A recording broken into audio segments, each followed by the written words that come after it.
Good morning. I believe we are live on YouTube. Good morning. Good morning. Let me know if you can hear me. Good morning. Let me know if you can hear me. Let's see. I want to make sure that you can hear me this morning.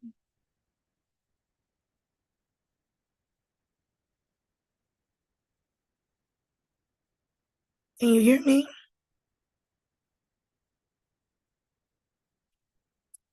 Can you let me know if you can hear me? If you can hear me?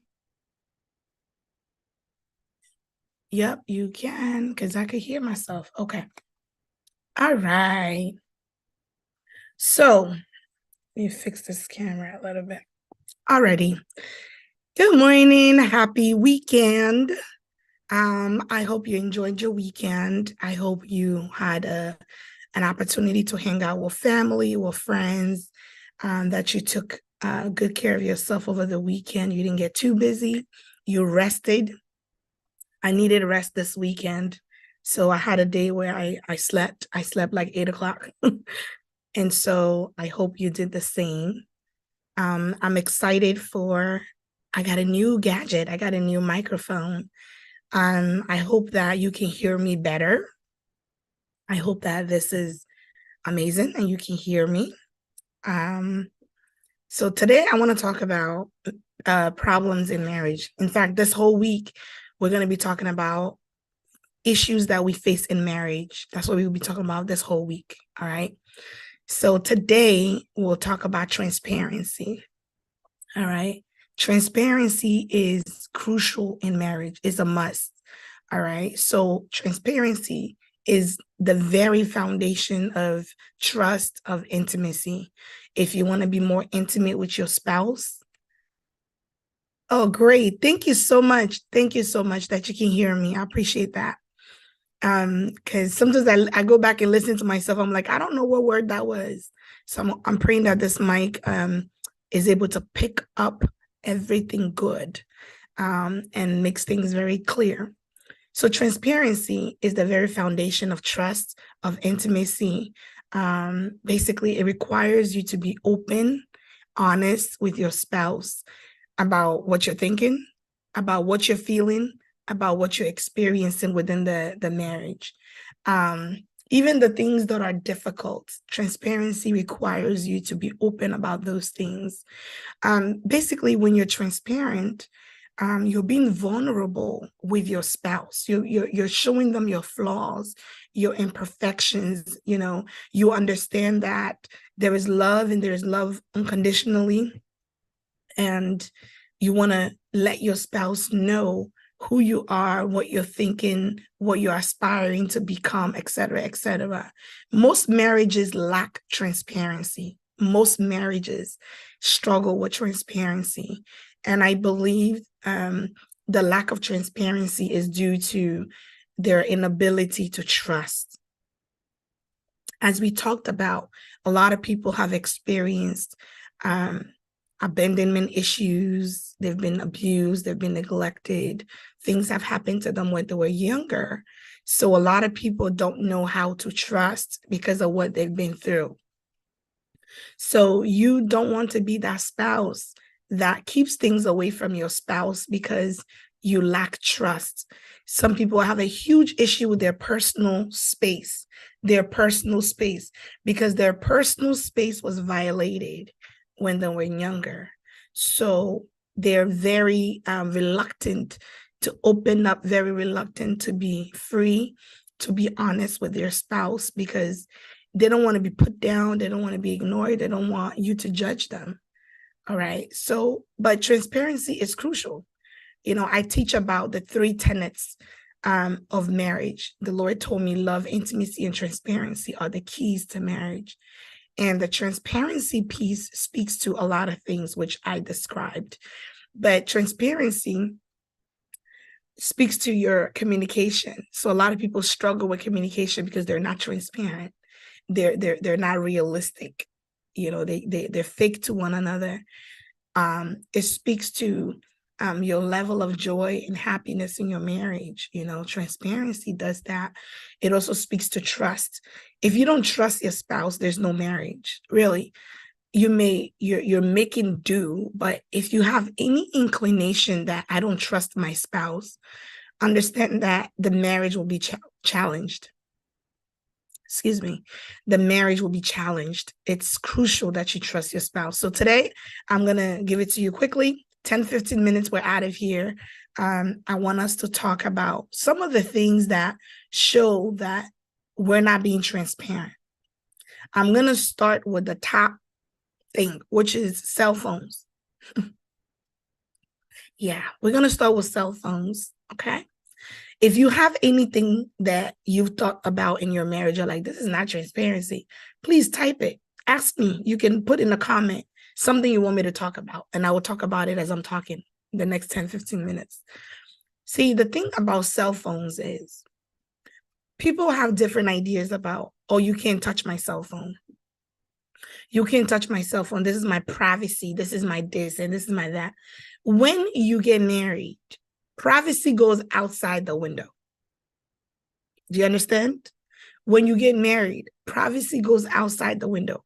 So I'm not saying that you have to disrespect your spouse and infringe upon them. Like if they're in the bathroom and you just kind of show up in the bathroom, or, you do have to be mindful of some level of privacy. Okay. But when we're talking about privacy, people are referring to, you can't touch my phone, you can't answer my calls, you can't go through my phone. Now, I'm not over here telling you go through your spouse's phone. By all means, don't do that. Don't get up, because, there's a space where you don't trust. So now you're digging for information. That's there.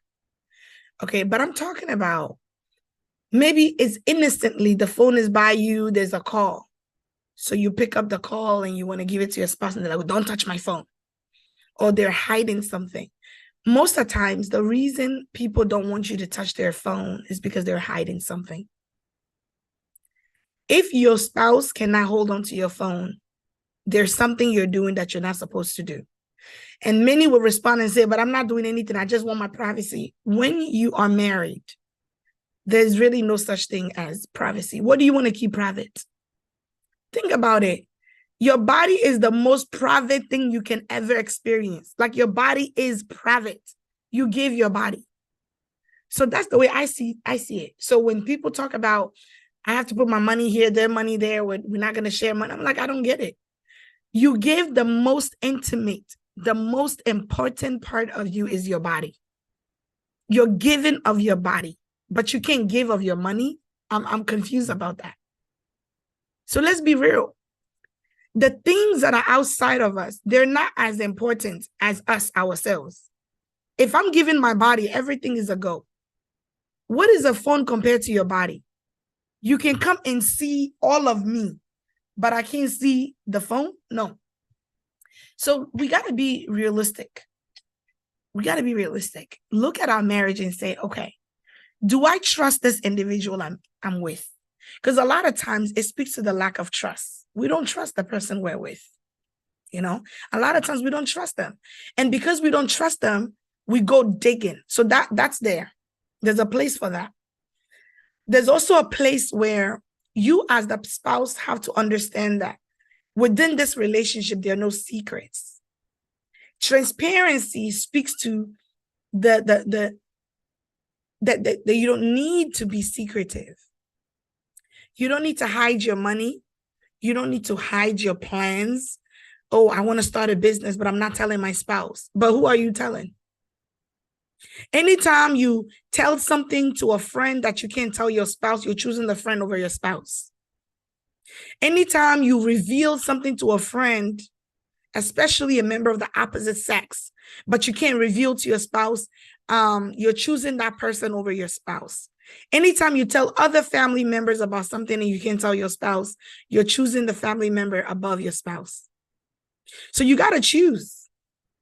Is it my spouse or is it them? You can't hide your phone from your spouse. It doesn't mean your spouse has to go digging, but I'm saying you can't hide your phone from your spouse. Anytime you find yourself hiding, it's not privacy, it's you have something to hide. And a lot of people are walking in their homes, taking the phone like it's a god. If you have to delete your text messages, you're being inappropriate. You're being inappropriate if you have to delete your text messages. If your spouse can just take your phone for any reason, you're emotionally cheating. You're emotionally cheating. You're hiding something. When you're hiding something, you're not being transparent. So that means the marriage is lacking transparency. So you might sit and think, oh no, I'm very open with my spouse. I'm very honest. You're being dishonest. Every time you hide your phone, you're being dishonest. A lot of marriages will break if they were to exchange a phone for the day. A lot of marriages will break. Because the things you're talking about, your spouse can't read it. If you have a member of the opposite sex and you finish talking to them and you delete the message, you are having an emotional affair. You are flirting. Flirtations, you might as well consider that cheating. The Bible talks about adultery. Adultery is not, oh, I went and laid with the woman. No. When you set in your heart to want that woman, when you set in your heart that you want this man, that's adultery. That's adultery. That's you looking at someone else and saying, I wish I had them. I wish I can do to them what I do to my spouse. So that's lack of transparency. You cannot be transparent. Don't give me the privacy issue or privacy excuse. It's not privacy. Privacy goes out the window. Oh, I'm saving money. I can't tell my spouse. Privacy goes out the window. Oh, I went and I bought some things. I went and bought this. Privacy goes out the window. Communicate with your spouse what you're doing. Communicate with your spouse what you're buying. Communicate, especially if, see, there's no such thing as my money.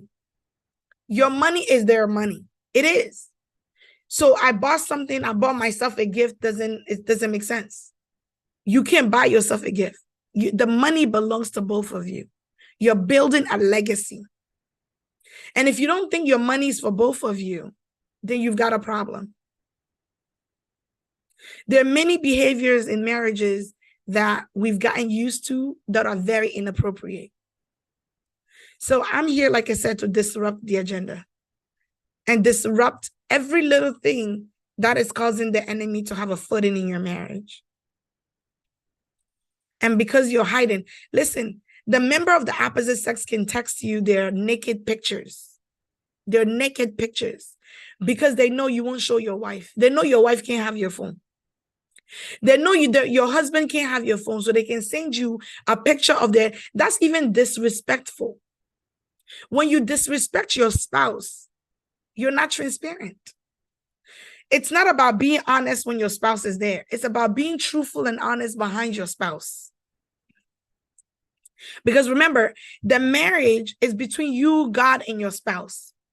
Many of us act like there's no God in the marriage. We ignore God. We don't remember God. We want to throw him out the window. We want to remove him. There is no marriage without God. He instituted marriage. I don't care what anybody says. God instituted marriage. And without him, the marriage is just hanging in there. It's just hanging. Your marriage is not secure without foundation.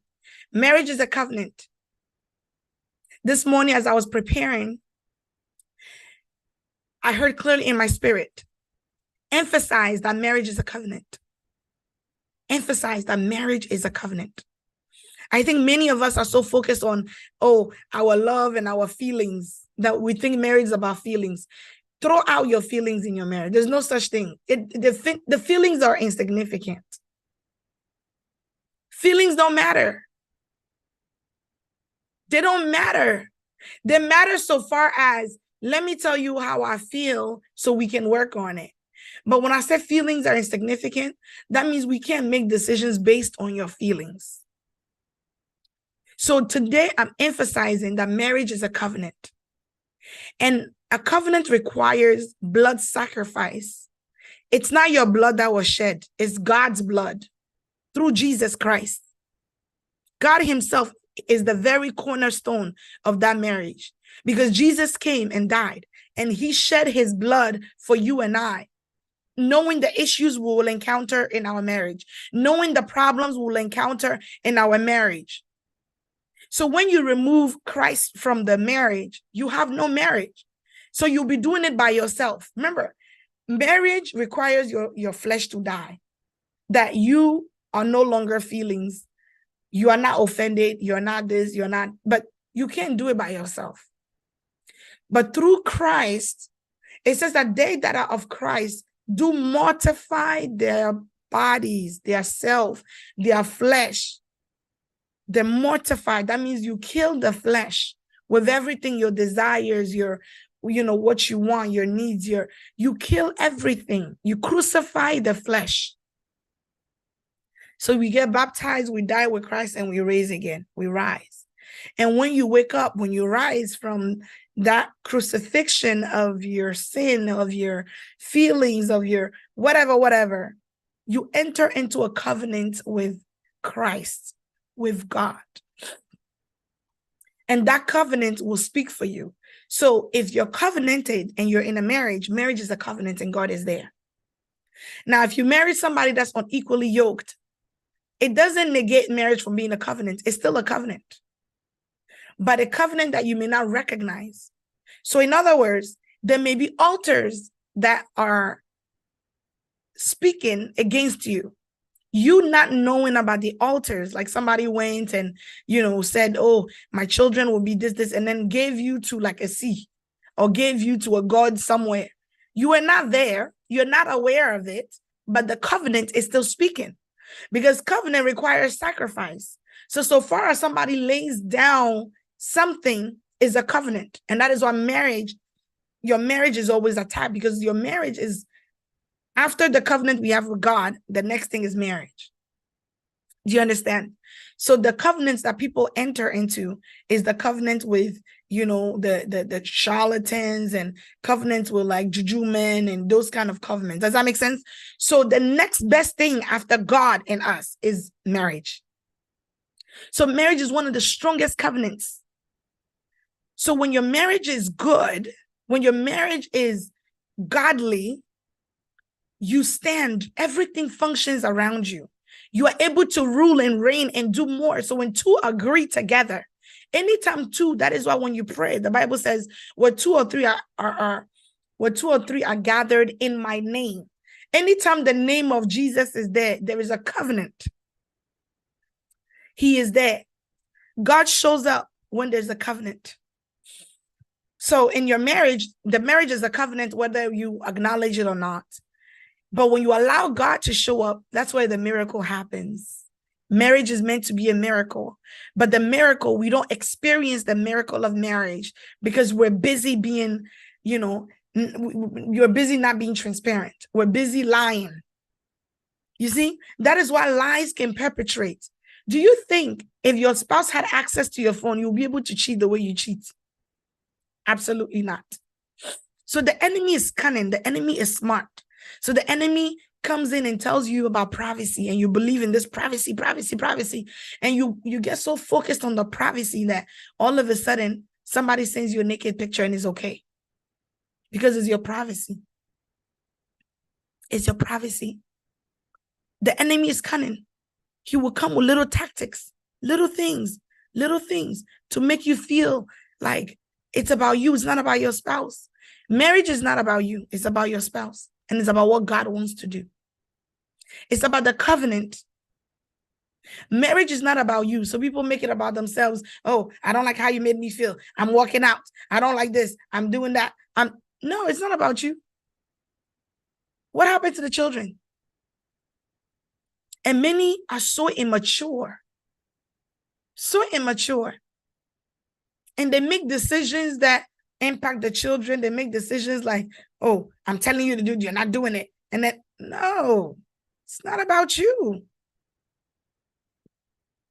That flesh is the lies. The flesh represents the pride. Kill the pride. You can't be honest and intimate with your spouse. You can't open up to your spouse if you're faking it, if you're pretending, if you're not saying anything. Things are bad, but I'm not going to say it. You're not going to communicate. You're not being transparent. I don't like what you're doing, but I'm not going to say anything. I'm going to go off like a ticking time bomb. Your cell phone should not be outside of access to your spouse. See, you have to put things in place to guard yourself. One of the things that you put in place is to make it clear to a friend, a member of the opposite sex. When you meet a member of the opposite sex and you talk about your spouse and they're not there, they know they have no access. Most of us, we meet people, we don't talk about our spouse. Yes, you're wearing the ring, but they don't care. There are many men and many women who actually want married people.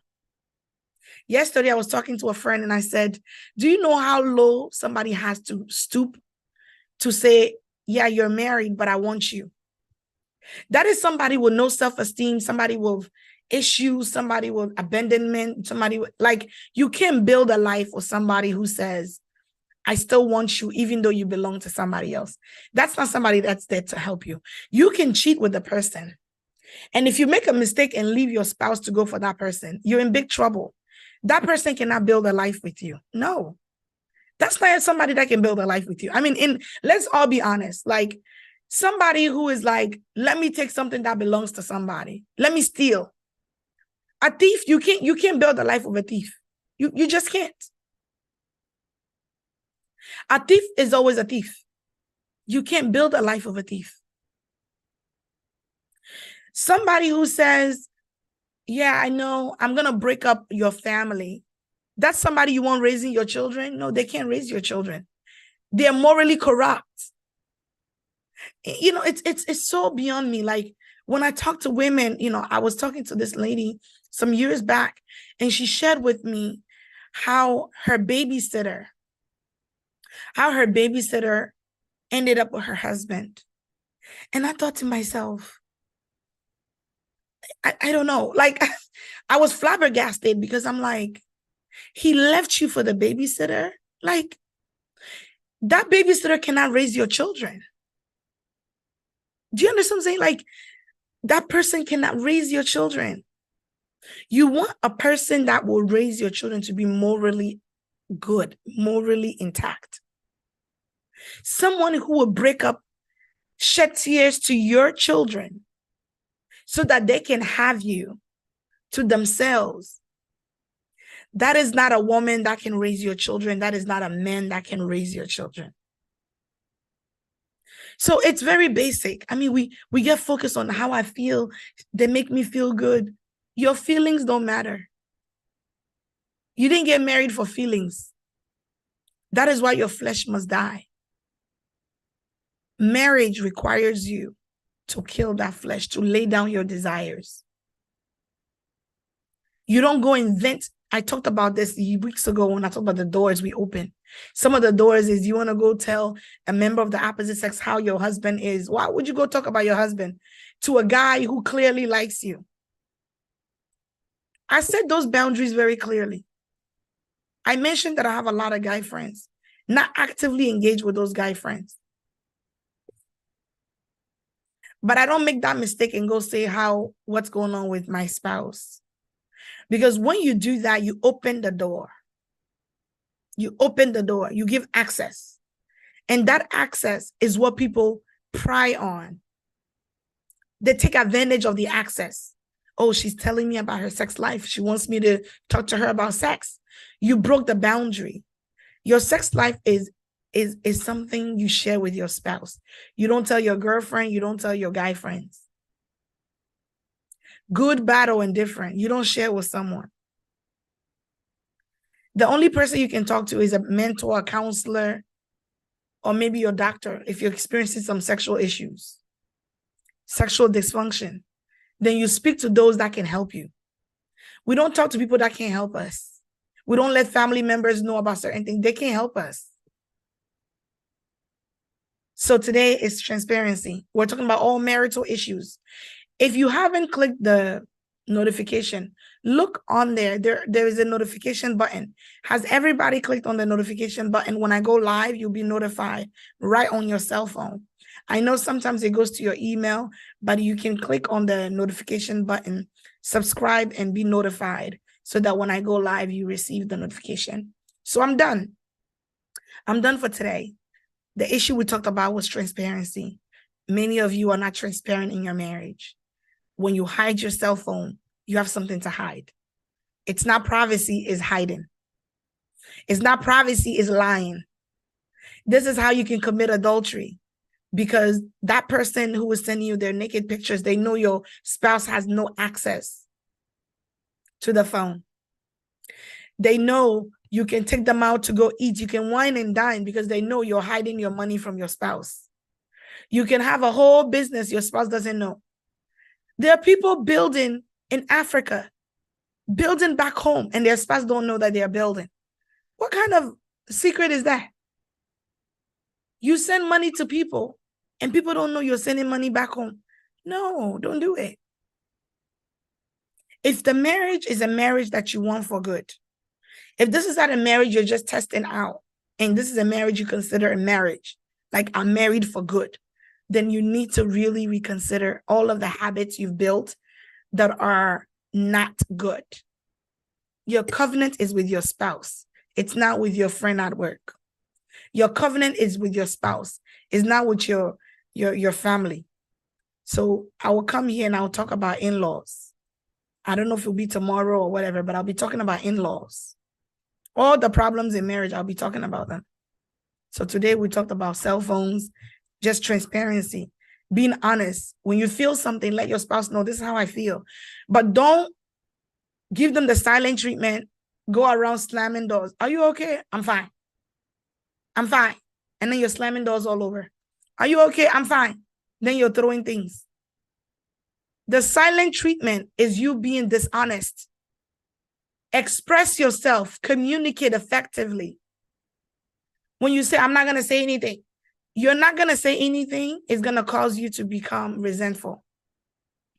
When you're resentful, you cannot be transparent in your marriage. One of the other things I will talk about in transparency is you need to be honest about your past.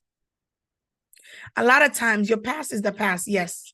But when you meet your spouse, it's important to let them know, hey, this is what I've done in the past. Be honest. If you meet your spouse and you've had 5 abortions, 10 abortions, and you know that you can't have children because at this point you've messed with your womb, let your spouse know. I'm being honest with you.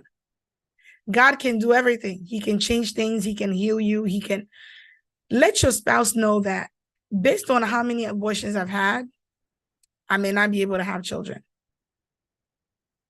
Don't just walk with your spouse and now they are desperate for children and they are trying and they can't. Or you can't have kids. Be honest. Let them know the truth. If they know and they still want to be with you and say, it's okay if you can't have kids, I married you for you. If that's what they say and that's where they're honest, you are open with them. Later on, they can come and blame you that, oh, how come you didn't tell me you did this? Anything that when your spouse discovers is going to hurt your marriage, you need to open up about. Sometimes there are people who have children. Can you believe that? They have children. They date a whole man, date a whole woman. They don't tell them they have kids. How? Let them know I have children. Don't hide your children from your relationship.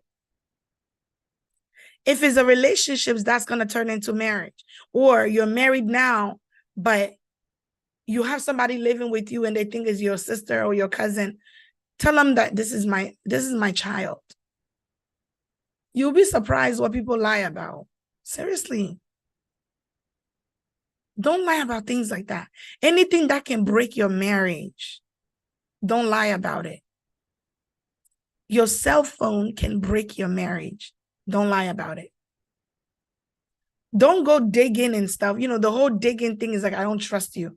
And sometimes when you've cheated, it makes your spouse, it makes it hard to trust. So you can't go back and say, it's my privacy. You cheated. You definitely don't get to have privacy in this house. Does that make sense? You cheated. Yes, they can respect your space and not get into your stuff. But also understand that you don't need to be hiding things. You have a lot to make up because remember, you broke the trust. You broke the covenant. And when you break a marital covenant, we think it's just our feelings. No, you broke a covenant with God. You need to go to God and seek for forgiveness. Ask for forgiveness because it's okay to say, I'm sorry to your spouse, but the bigger sorry is with God. You need to mend that covenant and restore that covenant with God. And once you restore that covenant with God, then your marriage is restored. This is why a lot of people after cheating, they have such a difficult time. Because you never asked for forgiveness. You said sorry to your spouse and you kept going like it was okay. You need to seek forgiveness from God. God, forgive me. I broke the covenant. I stepped outside the covenant. You know, I was reading the book of Hosea last week. In fact, I read that book 3 times last week. I kept reading it because it's not that I didn't understand it, but I wanted to fully get what the Lord was saying. But the Hosea, if you're here, share the broadcast, let someone know we're on, and please hit the notification bell. So when I go live, you know that I'm live. But in the book of Hosea, it's talking about a woman called Gomer, and it's telling the men to marry Gomer. Gomer was sleeping around like a prostitute, even though she was married. And she had 3 children with this man. And the Bible says, so Gomer is supposed to represent us, the church. And Christ is the bride, our spouse. I mean, Christ is the husband. We are the bride. So it goes on, it talks about how she was sleeping around, she was cheating and da-da-da. And God is like, you committed adultery. You, the people of Israel, you committed adultery by, you know, worshiping other gods. And God was so hurt and so much in pain that we stepped outside of his godhood, his covenant with us. His covenant was to preserve us, to protect us, for us to come out of Egypt and go and worship him. Instead, we decided to cheat by worshiping Baal, by making God, money our God, by making our jobs our God. And God is saying to Gomer, it's okay. It's saying to the husband, it's okay, marry her. Keep her even though she committed adultery. Just keep her. And God says, now I'm going to come back and restore my covenant with Israel. So in the end, by the end of the book, God restores his covenant with Israel. And as I read the book, I kept thinking of us and God and us and our spouse, how we break the marital covenants over and over again because we don't respect the covenant that we have. And once we break the covenant, we allow things to come in between us and God. And by so doing, we destroy and we dismantle things. We give the enemy access. So the enemy knows you're not listening to God. You're worshiping your job. So now the enemy is going to use other things to come between you and going to church. To break your covenant. To break your covenant. When you're hiding your cell phone and hiding your money and hiding how you feel and hiding, the enemy knows that's a door of access. So the enemy steps in and causes you to cheat, causes you to lie to your spouse. And because I'm hiding my phone, you're not going to see what's on my phone. Because I'm hiding my money, you're not going to know what I did with the money. The enemy is cunning. Don't allow the enemy footing in your marriage in the name of privacy. Privacy is, throw that outside the window. We can't be private with God. We have to come to God open, honest, share with him our real feelings. Father, we need you. God, I need you in this season. We don't go to God and fake it.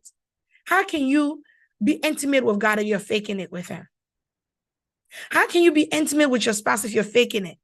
You're going to hide your phone, but you're going to come and get naked in front of your spouse. It's a life in the pits of hell. The enemy is so cunning. You should be keeping your privacy private and hiding yourself. But you're willing to give of your body. But your phone is out of commission. No. You're doing something wrong. So I challenge you today. If your phone is out of reach, delete all the things you're hiding from your phone so your spouse can access your phone if they need to. Oh, why would my spouse access my phone? The point is they may not even access. Me, I'm the type, I don't have to go to a phone. If I need to see something, I will see. I don't have to go into a phone. So the phone can be there open. I won't touch the phone. If I need to see something, trust me, I will see the thing. Do you understand what I'm saying? So I'm not saying that allow your phone because the spouse should go and dig in the phone. No. I want you to be honest enough to say, my phone is there, it's fine. And not make it a big deal. And if they were to touch your phone, it's not World War III. It's not the end of the world. All I'm saying is stop hiding. And when you code your phone and all, you're hiding too much. Stop hiding. That is all. Okay? Alrighty. I'm done for the day. We'll be talking about issues in marriage this week. Tomorrow, maybe I'll talk about in-laws. That's one of the top issues in marriage, is in-laws. So come ready tomorrow. I'll be talking about in-laws. Things that in-laws do, things that you do, your relationship with in-laws and how to secure the relationship, how to be on the safe side.